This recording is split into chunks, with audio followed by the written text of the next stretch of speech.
Hello and welcome to the More Confidence with Luna Gaia podcast. I am your host, Lunaria Gaia, and here we talk all things body image, self-esteem, your thinking in your mind. How do you connect true to you in every part of who you are? I want you to know that all of you is welcome, so sit back and relax and listen to today's episode. Sending you love. Hello and welcome to episode 147 of the More Confidence with Luna Gaia podcast. It's so great to have you back again here. Thank you for being here. Thank you for hanging out with me on our podcast. This is episode 147. So we are kicking into our 150. I thought quarter of a centurion. No, I just think 150. There must be some celebration when we do episode 150. Thank you for being here. I know that a few of you have just joined here on the podcast. And on today's episode, we're going to be talking about control freak. Control freak. Yeah, I'm a recovering one. So if you have just joined here on the podcast, you've got 147 episodes that you can go hang out with. There are times in this episode, in this podcast, where I interview people. There's lots of beautiful episodes there where I've interviewed people on their own journeys and their experience of confidence and coming to life. I'm on a mission. I'm on a mission to impact as many lives as I possibly can through this work, through the podcast, through my books, through my courses, speaking and coaching, to be able to help you get out of the way of yourself so that you can get on with living, truly being alive in your being. Because for so many people, you're just surviving. You're not thriving, you're not living, you're just surviving. People might be asked, how's everything going? Oh yeah, I'm surviving, getting by. There's so much more to life than just getting by. So much more to life. And look, I know that our circumstances of our life don't always go the way that we want to, which is useful because we're going to talk about that today. I know that it doesn't always go the way that we want to. I get that. And there are harder times than there are others. And not everybody has the same experience as other people. Maybe you're playing a game and you're on level hard when I might be on level easy, so to speak. Everybody's got different things that they're battling with each and every single day. But living a life of quiet desperation is not something that everybody has to do. You can be happy. You can be confident. You can get yourself to a place where you learn how to deal with the thoughts that are in your head, deal with your emotions, overcome your fears, and live a more juicy, beautiful, happy, connected, present kind of life. And I want that for you. And if you could do me a favor before we get stuck into today's episode, I would love for you to go ahead and hit that record button.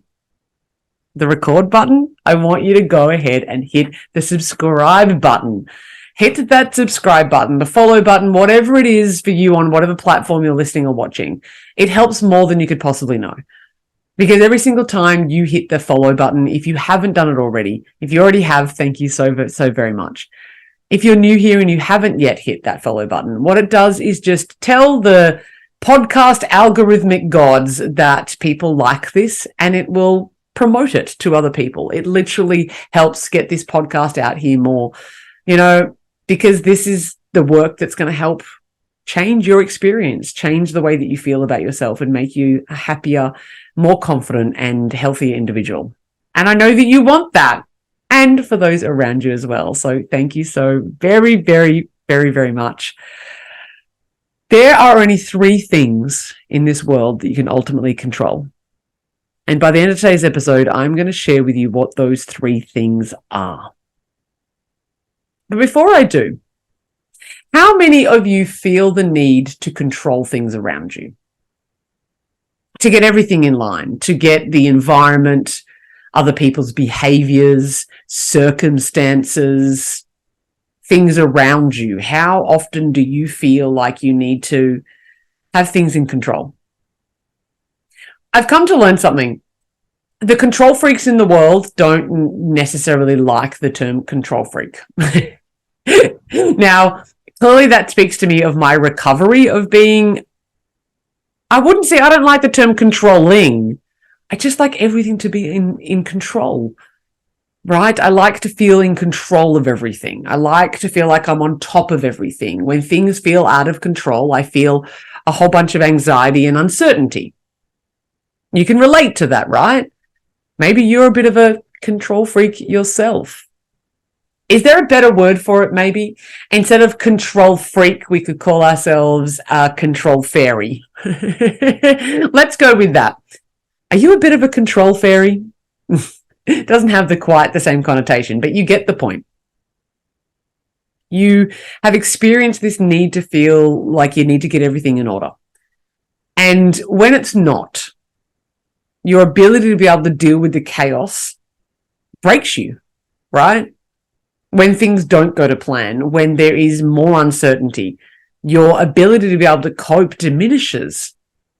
Or what you do is just add more balls into your juggling, right? So you're like, okay, cool, I'm juggling these 5 things. Maybe that's my relationships, maybe that's my kids, my career, my health, and my household.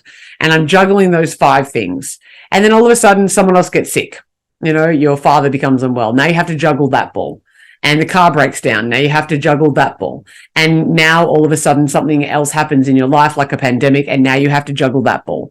There's all these balls that you are constantly juggling on a regular basis, right? And that juggling, you think that if you just juggle more and more and more balls, then you will become more in control. But eventually you're going to drop a ball, right? When you're trying to juggle now 6 or 7 balls, 8 or 10 balls, you're trying to juggle 20 balls. The complexity of that and the skill that's required becomes near impossible. There are too many balls for you to juggle to keep them all under control. And then when you drop a ball, you feel like you're spinning out of control because you might drop one and then several other balls tend to drop. And so what you're likely to do at that point in time is try to scramble back for control in whatever ways that you possibly can. Now, if you do kind of prescribe or identify or can see maybe within yourself this idea of needing to control things around you like a control fairy, how that plays out could be completely different.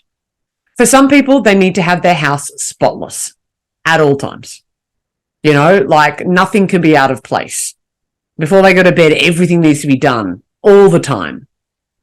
And if their partner doesn't do it, then they're on their back constantly. No, we have to have it. That could be part of your experience. That's not how control played out for me. So I want you to recognize that being kind of like a control freak, a control fairy, plays out in lots of different ways. For me, I wanted to control people's perception of me, right? I wanted to control how you saw me. So I people pleased. I made sure that I looked after every single other person because I felt like if I could control how everybody saw me and if I could control the emotional needs of everybody else and make sure they're all taken care of, then I will feel safe. This is what's known as a trauma response. Now, last week on the episode, I talked about trauma being a good thing. And we can learn from our traumas, no doubt. And being aware that it's a trauma response. In my childhood, and I'm sure that you can relate to this in some way, shape, or form. In my childhood, there wasn't much emotional stability. Yeah. There was a considerable amount of physical stability, I would say, in my environment in terms of we pretty much lived in the same house and I pretty much went to the same school and both my mum and dad were in the house, if not present, right? There was consistency in that, but not necessarily stability of emotions. So I very much understood from a very young age that everybody's emotional instability around me, I could impact. And I thought that I could control it. And when our world around us as a child is really unstable, and be that emotionally, be that physically, be that mentally in any other kind of ways, when it's unstable, we will find a way to survive. Because as kids, we can't just get up and leave. It's not just a matter of like, go get another job and get away from the toxic environment. Unless it's so bad that you end up running away at some point in time, even then you have very little, what would be the word, social power to make anything happen. If you're 12, you can't go get a credit card. You can't even go get a job. You're at the hands of other people. So when we're in that very vulnerable state as children, when we don't have the power to be able to control things around us, and we don't have the capacity to impact control on other people, we find a way. We find any way, shape, or form. It might be that you always had your bedroom spotlessly tidy. That might be the way that you have figured out how to create control in your life. You might even have to have been perfect. Perfectionism is a big way of like, I need to control everything. I need to make sure I get the good grades. I need to make sure that I'm successful. I need to make sure that people like me around me. Is any of this is sounding familiar? Because when we have low self-esteem, and that's who I work with people who have had low self-esteem, who doubt themselves, who don't like who they are. Maybe you have body image issues, effectively people who are lacking in their own self-worth. Because I was someone who lacked in my own self-worth, and I've learned how to change that for myself. And now I know how to teach others. And I've been doing it for the last 13 years for other people. So I understand this problem really well. We tend to people please. We will tend to be a perfectionist. We will tend to put other people's needs before our own for various different reasons. One of those reasons is because we are trying to seek control. Now, control might be a bit of a word that you're like, oh, I don't know if it's control for me. Let's just call it certainty. Let's call it comfort. The 6 core needs comes from a very brilliant man called Tony Robbins. I'm not going to go into all 6, but the first core need of the personality that we all need is certainty, otherwise known as comfort. And what could also be known as control. We feel like we need to create certainty within ourselves by controlling the environment, by controlling those things around us.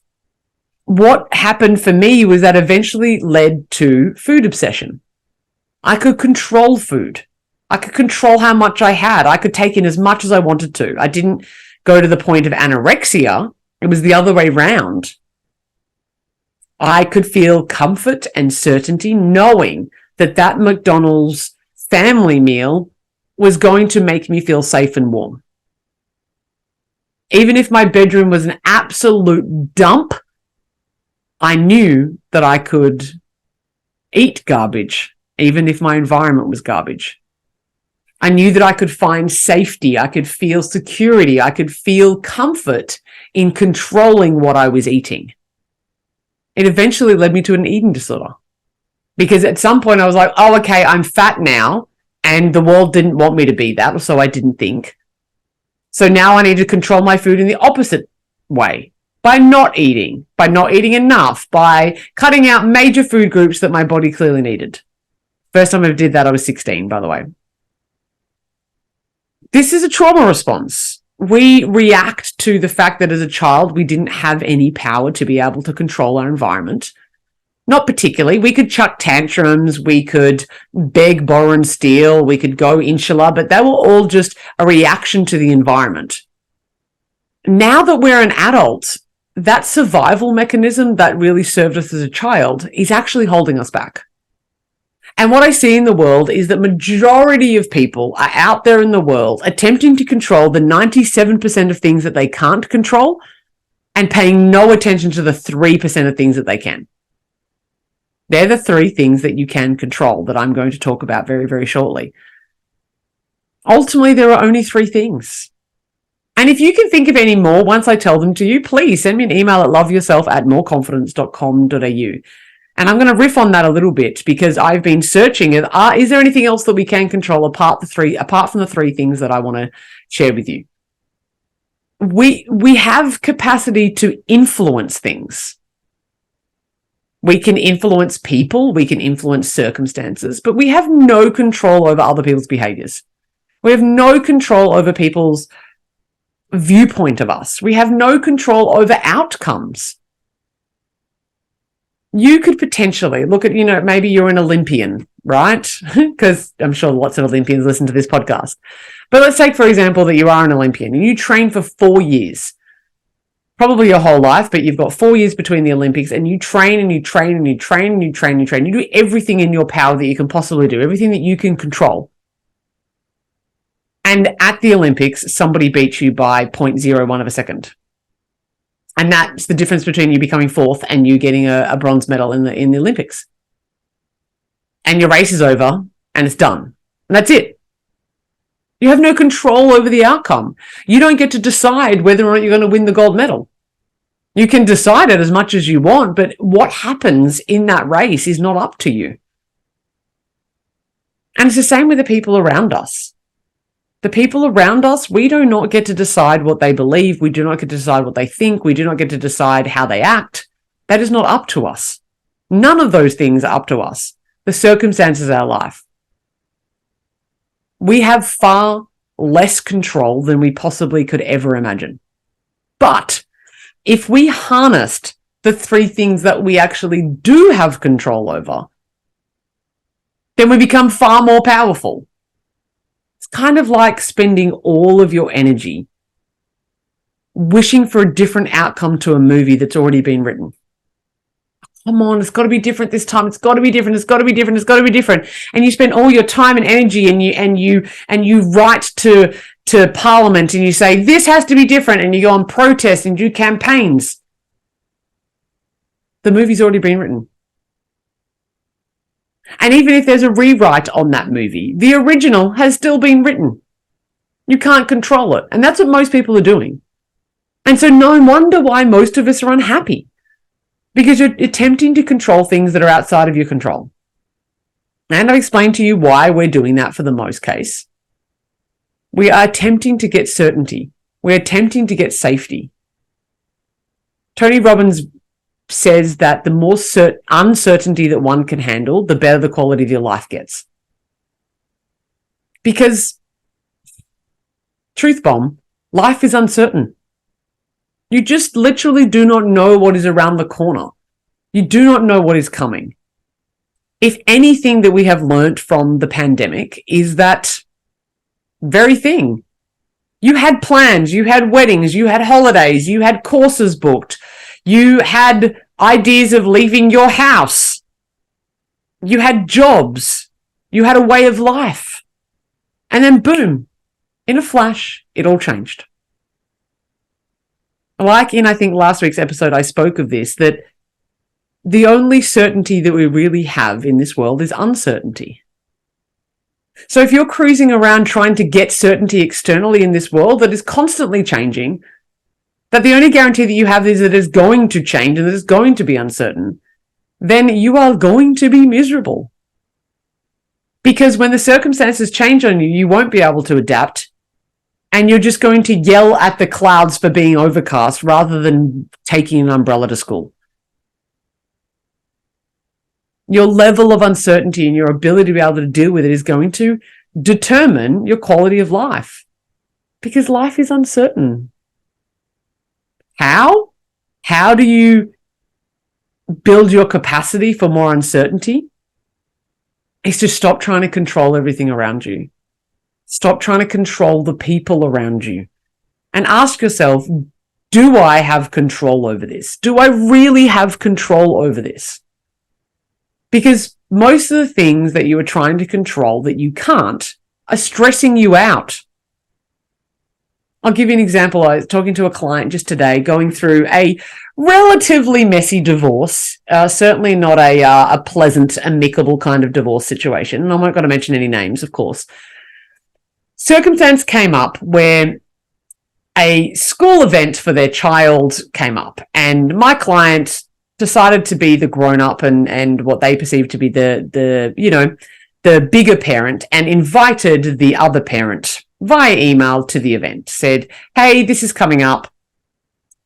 I want us to be respectful, and I think that we can do this. You're welcome to come, bring your new partner. And the email that came back was abusive and gross and awful. And so my client then went about engaging in that and having a conversation and saying, no, this is not true. I won't be spoken to like that, etc., etc. And when my client came to me, they were quite distressed about, I need to fix this. I need to look at their accusations, and they accused me of this and they talked about this, and I need to go sort it out with them. And after letting them have what they needed to say, it's very important that we get to be heard and seen and validated. So I allowed my client to say what they needed to say. And then once they were ready and once we were ready to move on, I was like, tell me, do these accusations and what the ex-partner had said in the email, do they bear any loading on the custody of your child?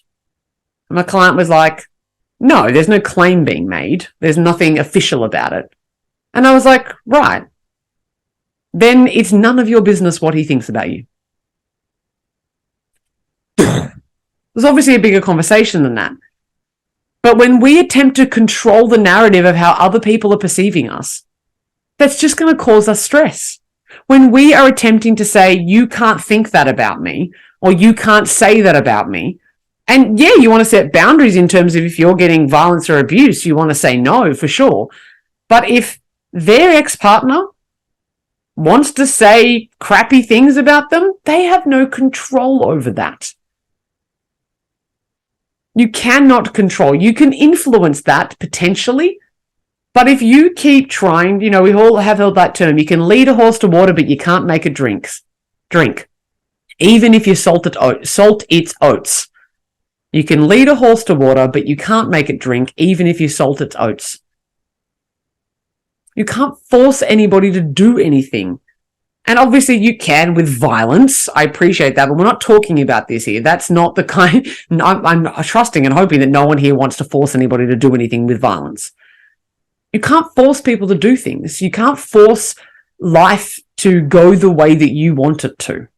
And when you do try to force it, you will be stressed. I feel like that's the epitome of stress.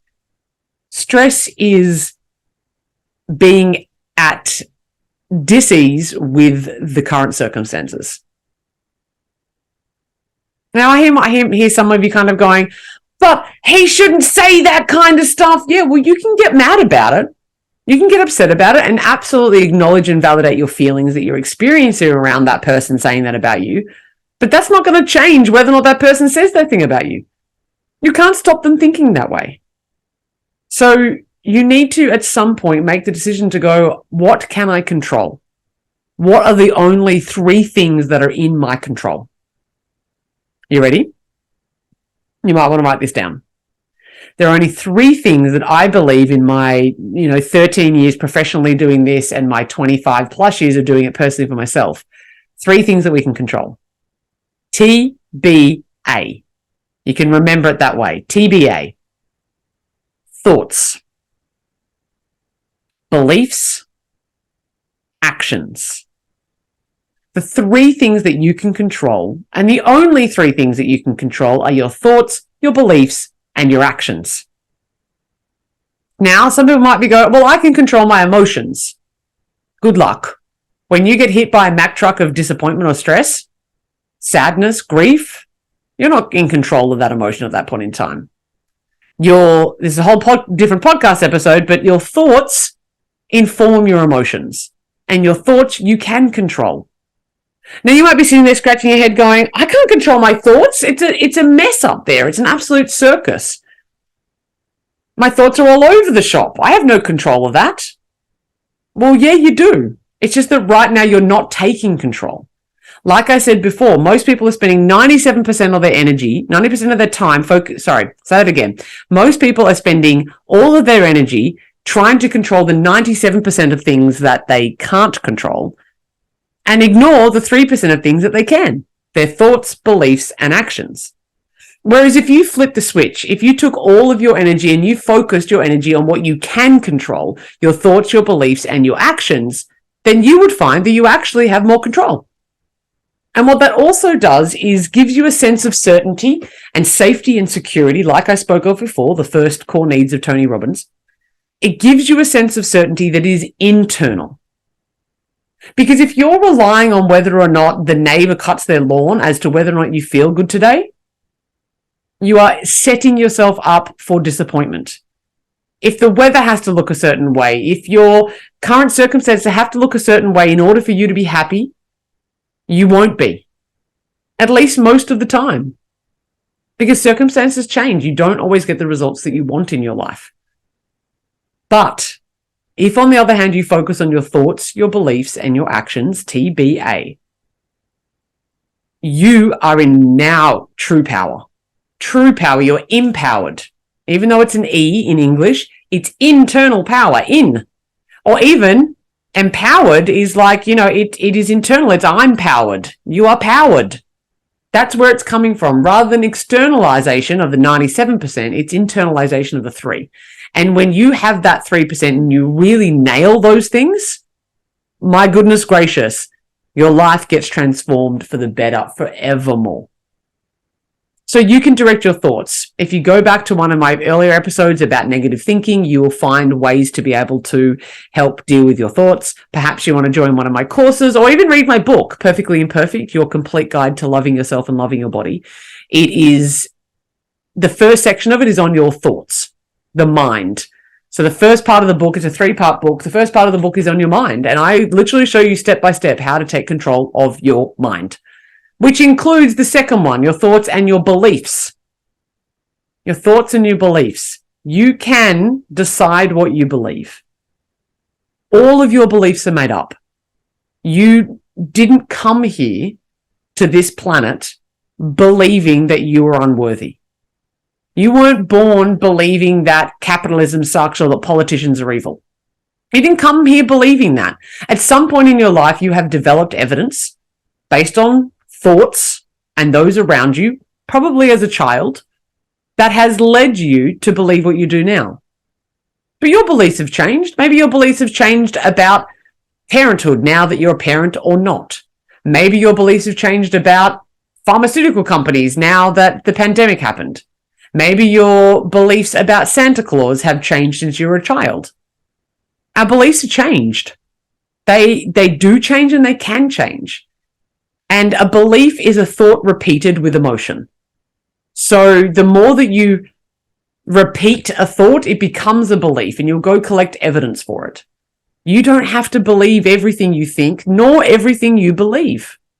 You're in charge of that. You get to make different choices, your thoughts, your beliefs. And then finally, of course, your actions. You get to decide what you do every day. And very often our actions will be determined by what we think and how we believe about ourselves. So if we believe and think that we are a lazy, unfit person, then we're going to park right next to the supermarket doors as close as we can possibly get, and we're not going to move our body very much. But if you have a thought, I'm getting fitter, or I'm moving towards being a fit, healthy person, if you have a belief that you are like that, then it's going to change your actions. These things impact each other, and then your actions will also inform your thoughts and your beliefs. So if you go, oh, well, I'm a pretty lazy person, but I'm going to go for a run every day anyway, then that will soon impact the belief that you're lazy, because you're clearly not, because of the actions that you're taking. You can control those things entirely. You can absolutely 100% unequivocally control those 3 things. And if you think that there is anything else in this world that you can control, as I said before, send me an email, loveyourself@moreconfidence.com.au. I would love to hear if you think that there are any other things that we can control in our life. And I will approach it on our podcast here, because rather than focusing on all the things that you can't control, which leads you to unhappiness, you can go ahead and focus on the 3 things that you can control, which will lead you to your ultimate confidence and happiness. I'd love to know how you go with this. I'd love to hear from you. Catch me, send me a DM on one of the socials, Facebook, Instagram, somewhere. If you're watching this from YouTube or even on LinkedIn, if you're curious about my work from a coaching perspective, maybe reading my book or attending one of my courses, I'm also a speaker. So that is my primary gig, that I'm here as a speaker and here to be able to empower. So if you have audiences that you'd like me to be a part of, maybe be on someone else's podcast, maybe that is come and speak at one of your events, please just get in touch. You can find me at www.moreconfidence.com.au. I love you. I hope that today has been a insightful session for you, an episode. If you have enjoyed this, why not share it with somebody else? go, hey, I think you could use this. And maybe if they're your control freak friend, do it with a bit of a grain of salt. Be a little bit tactful with that. But it's going to set them free. And I hope that it sets you free too. I'd love to hear your thoughts on it. So be in touch. And until next time, my friends, happy self-loving. Mwah.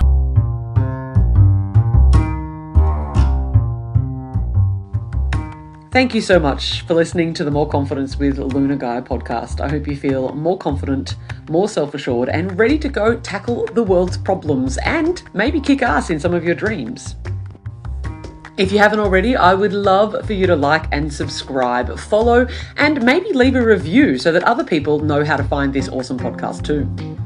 If you're wanting to sink your teeth into something even more juicy, my #1 best-selling book, Perfectly Imperfect, Your Complete Guide to Loving Yourself and Loving Your Body, is now available on all good bookstore sites, both in print, digital, and I narrated it for Audible as well.